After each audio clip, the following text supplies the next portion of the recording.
నమస్కారం ఘంటారావానికి స్వాగతం. ముందుగా ప్రధానాంశాలు. జనవరి నాటికి రాష్ట్రంలో చెత్త కనపడకూడదన్న సీఎం. సాలిడ్ వేస్ట్ మేనేజ్మెంట్ పై దృష్టి పెట్టాలని సూచన.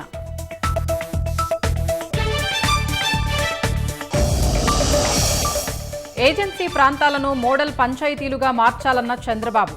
5 సర్క్యులర్ ఎకానమీ పార్కులు ఏర్పాటు చేస్తామని వెల్లడి.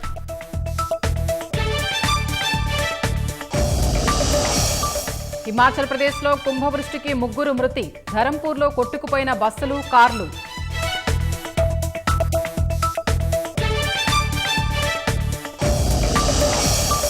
భారత్ అమెరికా మధ్య వాణిజ్య ఒప్పంద సన్నాహక చర్చలు. $500 బిలియన్ వ్యాపారమే లక్ష్యంగా మంతనాలు.